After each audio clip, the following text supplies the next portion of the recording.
ಕೇರಳ ರಾಜ್ಯದಲ್ಲಿ ಧರ್ಮದ ಮೇಲೆ ನಿರಂತರವಾಗ್ತಾ ಇರುವಂಥ ಆಕ್ರಮಣ, ಮೌಲ್ಯಯುತವಾಗಿರುವಂಥ ಸಂಸ್ಕಾರವನ್ನು ನಾಶ ಮಾಡಲಿಕ್ಕೋಸ್ಕರವಾಗಿ ಅನೇಕ ದುಷ್ಟಶಕ್ತಿಗಳು ಪ್ರಯತ್ನಿಸುವಂಥ ಸಂದರ್ಭದಲ್ಲಿ ಇಡೀ ಸಮಾಜವನ್ನು ಬಡಿದೆಬ್ಬಿಸುವಂಥ ಸಂಕಲ್ಪದೊಂದಿಗೆ ಕೇರಳ ರಾಜ್ಯದಲ್ಲಿ ಇರುವಂಥ ಎಲ್ಲ ಸನ್ಯಾಸಿ ಶ್ರೇಷ್ಠರು ಧರ್ಮ ರಕ್ಷಣೆಗೋಸ್ಕರವಾಗಿ ಒಂದು ಧರ್ಮ ಸಂದೇಶ ಯಾತ್ರೆಯನ್ನು ಕೈಗೊಂಡಿದ್ದಾರೆ.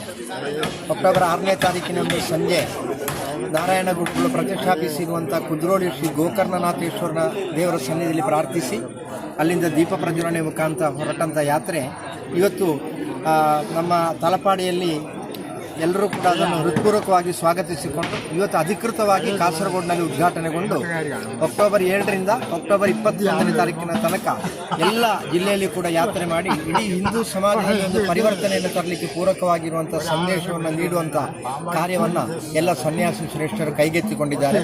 ಅವರು ಹಿಂದೂ ಸಮಾಜದ ಉಳಿವಿಗೋಸ್ಕರವಾಗಿ ಮಾಡ್ತಾ ಇರುವಂಥ ಈ ಕಾರ್ಯದಲ್ಲಿ ನಾವೆಲ್ಲರೂ ಕೂಡ ಕೈ ಜೋಡಿಸಬೇಕಾದ್ದು ನಮ್ಮ ಆದ್ಯ ಕರ್ತವ್ಯ ಎಂಬುದನ್ನು ನೆನಪಿಸಿಕೊಂಡು ಇಡೀ ಹಿಂದೂ ಸಮಾಜ ಈ ಕಾರ್ಯದಲ್ಲಿ ಒಗ್ಗೂಡಬೇಕೆಂಬುದು ವಿನಮ್ರವಾಗಿರುವಂಥ ವಿನಂತಿ.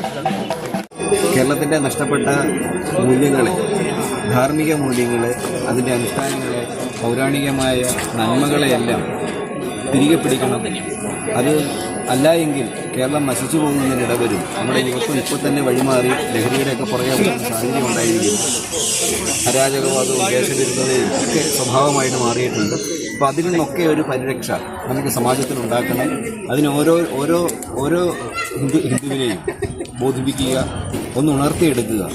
ഈ തളർച്ചയും അലസതയും ഒക്കെ ഒന്ന് മാറ്റി ഒന്ന് ഉന്മേഷത്തോടെ കൂടി കൊണ്ടുവരിക എന്ന ലക്ഷ്യത്തോടു കൂടിയാണ് എല്ലാ സന്യാസിമാരും ഒരേ മനസ്സോടുകൂടി ഈ ധർമ്മ സന്ദേശ യാത്രയിൽ അണിനിരക്കുന്നത്. ഒക്ടോബർ 7 മുതൽ ഇന്ന് മുതൽ 21-ാം തീയതിയാണ് ഈ യാത്ര സമാപിക്കുന്നത്. അതോടുകൂടി നമുക്ക് കേരളത്തിൻ്റെ ഒരു സാമാന്യ ബോധം തിരുത്താൻ ഉള്ള ഒരു സ്ഥിതിയിലേക്ക് നമുക്ക് ആക്കി തീർക്കാം എന്നാണ് പ്രതീക്ഷിക്കുന്നത്. എല്ലാവർക്കും അതിനുള്ള അനുഗ്രഹം ഈശ്വരൻ തരട്ടെ എന്ന് പ്രാർത്ഥിക്കുകയാണ്.